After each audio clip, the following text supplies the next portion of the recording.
Kitchens and bathrooms, I've always been led to believe that those are what, especially a kitchen, if you've got a good kitchen... Even if it's never used? Yes, because if people come in and think that kitchen all needs pulling out, that's a big expense. So could you modernise it, put new cupboard doors on, or...? Yeah, I mean, I think having... Kitchens and bathrooms are really inconvenient to change. So when someone looks at a house, if they don't like the bedroom colour, they're not too worried about that. But to have to totally rip out a kitchen does make people feel a little bit, you know, it's logistically complicated. So I do think... But I would say don't spread a little bit of money between a kitchen and a bathroom. Make sure you've got a really amazing kitchen or a really amazing bathroom that's really properly done. Let's overlap some of these tips, and when we come tips for buying, if you want to get on that property ladder. One of the things I was saying was overlapping is personal taste. Everybody thinks their home's their palace and the colour they've chosen is amazing and the pictures they have on the wall is whatever.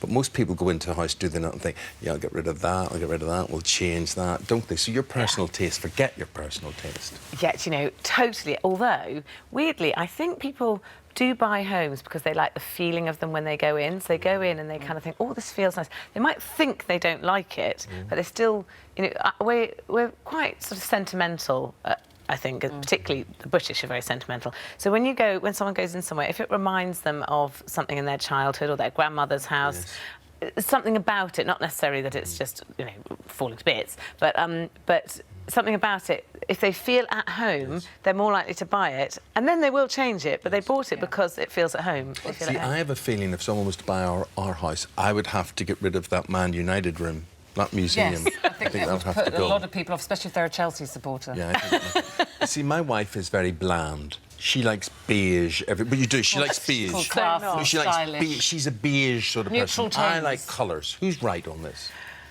Well, I feel I should be supporting her as a woman, but you're right. Neutral tones if you're selling, though, isn't it? Neutral tones, but you can tip into bland. The difference between neutral and bland is only a whisker, and you have to be a bit careful it's not boring. Right, buying. Questions about buying. Naomi has said, I'd love to get on the property ladder, but I'm worried about a mortgage as I won't have a regular income for the next 3 years. So, any tips for Naomi? Well, first she needs to see a mortgage broker and have a chat. It depends on how much deposit she's got. But, you know, watch the show, quite honestly, next Wednesday, because she might get some tips as to how to have a smaller mortgage, because it's all about loan to value and you know, how much you're trying to borrow against how much the whatever it is worth. When it comes to making an offer, if you look at something and think, I really love that, but it is, you know, 10 grand above my budget or something, is it always worth just making an offer, even if you think this is a stupid offer? Always, because, you know, what can someone say? No. And that's the end of that. But so I wouldn't go on a massive house hunting spree for £500,000 houses if you've only got 200,000 and then stick an offer in because you're wasting your time. Yeah, and the whole process is very stressful. The whole thing, buying, selling, whatever. And that's why we're seeing, I suppose, quite a lot of people renovating, making use of their lofts and, as you say, all those extra spaces and just expanding from within.